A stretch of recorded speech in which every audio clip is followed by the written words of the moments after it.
अस्सलामुअलैकुम दोस्तों, क्या हाल चाल है। दोस्तों, उम्मीद है आप सब लोग खैरियत से होंगे। आज हम बात करेंगे कुछ फ्रॉड्स के बारे में। लोगों को कैसे कैसे तरीकों से वर्गलाया जाता है और उनका इलाज किया जाता है जिन्नात के जरिए, बलाओं के जरिए। तो रॉयल ओमान पुलिस ने 3 लोगों को जो है अरेस्ट किया, जो कि क्लेम करते थे कि वो उनके पास सलाहियत है बीमारियों का इलाज करने के लिए और पर्सनल प्रॉब्लम्स हल करने के लिए। पर्सनल प्रॉब्लम आप समझ गए होंगे, जिनमें से एक आदमी है और 2 वुमेन है, 2 औरतें हैं और एक बंदा है। अरब और यूरोप से उनका ताल्लुक है। उनको ब्लैक मैजिक जो है वो जादू करते थे, उनको पकड़ लिए और जिनके घर में वो रुके हुए थे, जहां पर वो सारा ये अमल करते थे, उसको भी ओमानी शख्स को उसको भी अरेस्ट कर लिया है। और वही शख्स जिसने उनको अपने घर में ठहराया हुआ था, अपने फ्लैट में ठहराया हुआ था, उसी के विजिट वीजा पर जो है वो ओमान में थे। और ओमान में अब तक बहुत सारे लोगों को वो इसी तरह से बेवकूफ बना चुके हैं। उनकी पर्सनल प्रॉब्लम्स, शादी ब्याह ना होना, महबूब का कदमों में ना आना, वो सारे सोल्यूशन आमल बाबा बंगाली वाले को कर रहे थे। सो 2 वुमेन है और एक यूरोपियन नेशनल है। उनको इसी सिलसिले में जो है वो आरोपी ने गिरफ्तार कर लिया। अब उनके खिलाफ कानूनी कार्रवाई होगी और जैसे जैसे उनके ऊपर जैसे भी कानून के तहत जो सजाएं होंगी वो फेस करेंगे। तो आरोपी ने एक तो ये दोबारा से, बल्कि गवर्नमेंट्स और जितने भी सिक्योरिटी सेफ्टी के इदारे हैं वो हमेशा टाइम टू टाइम अवाम को बाखबर करते रहते हैं इन चीजों के बारे में।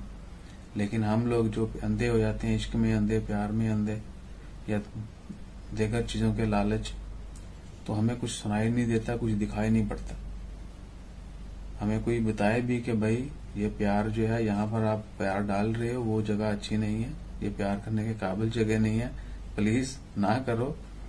या जो आप जिस चीज की जिद कर रहे हो वो गलत है, ना करो, मशवरा कर लो किसी से, ये वो। लेकिन हमें समझ नहीं आती। समझ उस वक्त आती जब पानी सर से निकल चुका होता है। इसलिए अब मुझे फिर वो बात याद है कि किसी ने लिखा था, पाकिस्तान के मुतालिक है कि हमारी दीवारों पर लिखा हुआ है मर्द कमजोर हैं, जबकि किताबों में लिखा हुआ है औरतें कमजोर हैं।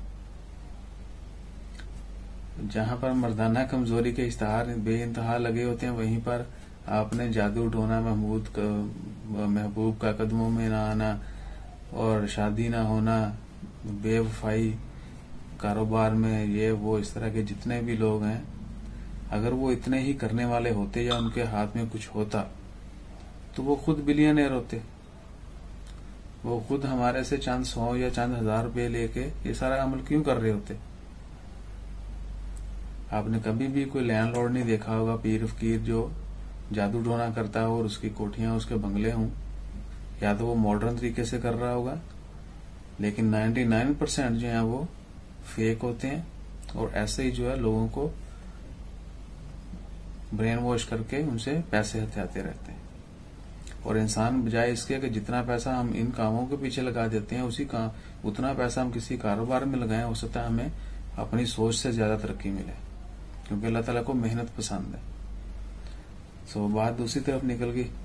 ओमान में जादू टोना जो है वो इलीगल है और ऐसे किसी भी अनासर के आपको भी कोई कॉल आए, कोई मैसेज आए या आपकी कोई परेशानी है और आप इस तरीके से हल करना चाहते हैं, तो please stop it, stop thinking these things. बावजू होकर नमाज अदा करें, अल्लाह ताला के हुजूर गिड़गिड़ाएं, रोएं, अल्लाह ताला जरूर सुनेंगे। क्योंकि हर चीज का काम, हर चीज जो है वो अल्लाह ताला के करने से होती है। तो इस कामल यकीन के साथ, भरोसे के साथ अल्लाह ताला के हुजूर मांगे और ज्यादा से ज्यादा मांगे। इंशाल्लाह खैर। दुआ में याद रखिएगा, अपना ख्याल रखिएगा। जज़ाकल्लाह। अल्लाह हाफिज।